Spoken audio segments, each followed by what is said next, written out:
ಚೆನ್ನೈನಲ್ಲಿ ದಕ್ಷಿಣ ಭಾರತ ಮುಖ್ಯಮಂತ್ರಿಗಳ ಸಭೆ ನಡೆಯುತ್ತಿದೆ.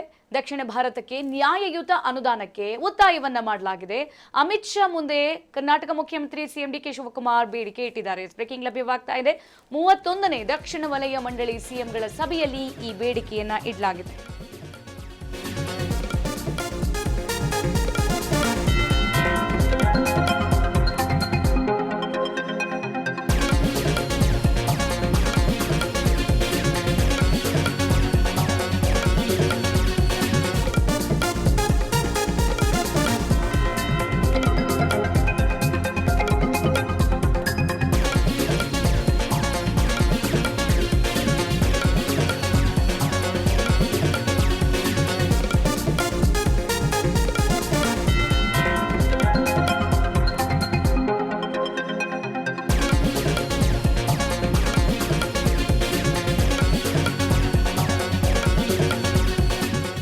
ಸಭೆಯಲ್ಲಿ ತಮಿಳುನಾಡು ಮುಖ್ಯಮಂತ್ರಿ ಸಿಎಂ ವಿಜಯ್, ಕರ್ನಾಟಕ ಮುಖ್ಯಮಂತ್ರಿ ಡಿಕೆ ಶಿವಕುಮಾರ್, ಹಾಗೆ ಕೇರಳ ಮುಖ್ಯಮಂತ್ರಿ ವಿಡಿ ಸತೀಶನ್, ಹಾಗೆ ತೆಲಂಗಾಣ ಸಿಎಂ ರೇವಂತ್ ರೆಡ್ಡಿ, ಹಾಗೆ ಆಂಧ್ರಪ್ರದೇಶ ಸಿಎಂ ಎನ್ ಚಂದ್ರಬಾಬು ನಾಯ್ಡು ಮತ್ತೆ ಪುದುಚೇರಿ ಸಿಎಂ ಎನ್ ರಂಗಸ್ವಾಮಿ ಈ ಒಂದು ಸಭೆಯಲ್ಲಿ ಭಾಗವಹಿಸಿದ್ರು ಎಂಬ ಮಾಹಿತಿ ಗೊತ್ತಾಗ್ತಾ ಇದೆ.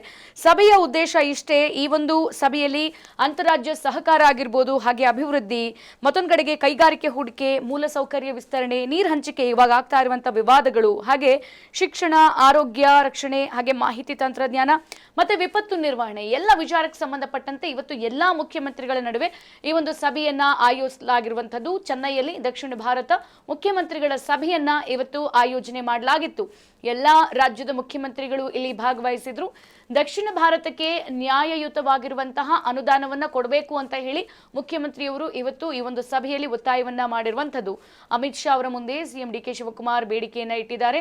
31ನೇ ದಕ್ಷಿಣ ವಲಯ ಮಂಡಳಿ ಸಿಎಂಗಳ ಸಭೆಯಲ್ಲಿ ಈ ಒಂದು ಬೇಡಿಕೆಯನ್ನ ಇಡಲಾಯಿತು.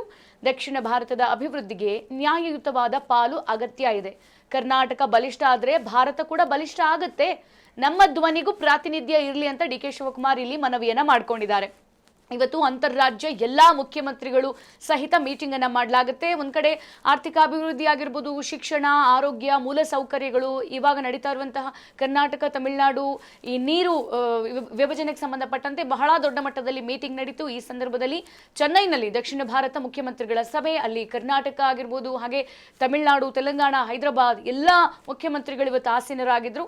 ಇಲ್ಲಿ ದಕ್ಷಿಣ ಭಾರತಕ್ಕೆ ದಯವಿಟ್ಟು ನ್ಯಾಯ ಆಗಿರುವಂತಹ ಅನುದಾನವನ್ನ ಕೊಡ್ಬೇಕು. ಯಾಕಂದ್ರೆ ಎಲ್ಲಾ ಮುಖ್ಯಮಂತ್ರಿಗಳು ಹೋಗಿರೋದು ಅವರವರ ರಾಜ್ಯಕ್ಕೆ ಎಷ್ಟೆಷ್ಟು ಅನುದಾನ ಬೇಕು, ಏನು ಅಭಿವೃದ್ಧಿ ಮಾಡಕ್ಕೆ ಹೊರಟಿದ್ದಾರೆ, ಎಲ್ಲಿ ಅಭಿವೃದ್ಧಿ ಕುಂಠಿತವಾಗಿದೆ, ಅದಕ್ಕೆ ಎಷ್ಟು ಬೇಕು ಕೇಂದ್ರ ಸರ್ಕಾರದಿಂದ, ಎಲ್ಲ ಆಯಾಮದಲ್ಲೂ ಕೂಡ ಇವತ್ತು ಅಮಿತ್ ಶಾ ಅವರ ಜೊತೆಗೆ ಚರ್ಚೆಯನ್ನ ಮಾಡಿದ್ರು. ಕೇಂದ್ರ ಗೃಹ ಸಚಿವರ ಜೊತೆಗೆ ಮುಖ್ಯಮಂತ್ರಿ ಡಿಕೆ ಶಿವಕುಮಾರ್ ಅವರು ಮಾತ್ರ ಸ್ವಲ್ಪ ಬೇರೆ ರೀತಿಯಾಗಿ ಬೇಡಿಕೆಯನ್ನು ಇಟ್ಟರು. ಯಾವ ರೀತಿಯಾಗಿ 31ನೇ ದಕ್ಷಿಣ ವಲಯ ಮಂಡಳಿ ಸಿಎಂಗಳ ಸಭೆಯಲ್ಲಿ ದಕ್ಷಿಣ ಭಾರತದ ಅಭಿವೃದ್ಧಿಗೆ ದಯವಿಟ್ಟು ನ್ಯಾಯಯುತವಾದ ಪಾಲು ಬಹಳ ಅಗತ್ಯ ಇದೆ.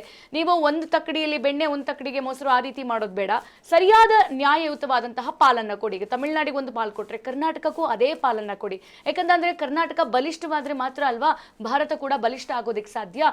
ನಮ್ಮ ಧ್ವನಿಗೆ ದಯವಿಟ್ಟು ನಿಮ್ಮ ಪ್ರಾತಿನಿಧ್ಯ ಇರಲಿ ಅಂತ ಹೇಳ್ಬಿಟ್ಟು ಡಿಕೆ ಶಿವಕುಮಾರ್ ಇಲ್ಲಿ ಮನವಿಯನ್ನ ಮಾಡ್ಕೊಂಡಿದ್ದಾರೆ. ಮತ್ತೊಂದು ಕಡೆಗೆ ಲೋಕಸಭಾ ಸ್ಥಾನವನ್ನ ಯಥಾಸ್ಥಿತಿ ಕಾಯ್ದುಕೊಳ್ಳೋಕ್ಕೂ ಕೂಡ ಇಲ್ಲಿ ಒತ್ತಾಯವನ್ನ ಮಾಡಲಾಗಿದೆ. ಹಾಗೆ ಸ್ಥಾನವನ್ನ ಉಳಿಸ್ಕೊಂಡೇ ಮಹಿಳಾ ಮೀಸಲಾತಿಗೂ ಕೂಡ ಆಗ್ರಹವನ್ನ ಮಾಡಲಾಗಿದೆ. ಯಾಕಂದ್ರೆ ಮಹಿಳಾ ಮೀಸಲಾತಿಯನ್ನ ಕೇಂದ್ರ ಸರ್ಕಾರ ಜಾರಿಗೆ ತಂದಾಗ ಅಲ್ಲಿ ಅವರಿಗೆ ಸೋಲಾಗುತ್ತೆ. ಸೊ ಈಗ ಕರ್ನಾಟಕದಲ್ಲಿ ಆಗಿರೋದು ಕೂಡ ಇದೆ. ಮಹಿಳಾ ಮೀಸಲಾತಿಯಲ್ಲಿ ಒಬ್ರು ಉಮಾಶ್ರೀ ಅವರಿಗೆ ಮಾತ್ರ ಉಪಸಭಾಪತಿಯಾಗಿ ಆಯ್ಕೆ ಸಿಕ್ಕಿದೆ. ಸೊ ಎಲ್ಲಿ ಮಹಿಳಾ ಮೀಸಲಾತಿ? ಹಂಗ್ ನೋಡಿದ್ರೆ 6ರಿಂದ 7 ಜನ ಮಹಿಳೆಯರಿಗೆ ಸಚಿವ ಸ್ಥಾನ ಕೊಡಬೇಕಿತ್ತು, ಕೊಟ್ಟಿಲ್ಲ. ಸೊ ಆ ನಿಟ್ಟಿನಲ್ಲಿ ಮಹಿಳಾ ಮೀಸಲಾತಿಯನ್ನ ಉಳಿಸ್ಕೋಬೇಕು. ಸ್ಥಾನ ಉಳಿಸ್ಕೊಂಡೇ ನೀವು ಸರ್ಕಾರವನ್ನ ನಡೆಸಬೇಕು. ಮತ್ತೊಂದು ಕಡೆಗೆ ಲೋಕಸಭಾ ಸ್ಥಾನ ಇದೆಯಲ್ಲ ಅದನ್ನ ಯಥಾಸ್ಥಿತಿ ಕಾಯ್ಕೋಬೇಕು ಅಂತಾನು ಕೂಡ ಇಲ್ಲಿ ಒತ್ತಾಯವನ್ನ ಮಾಡಿದ್ದಾರೆ ಡಿಕೆ ಶಿವಕುಮಾರ್.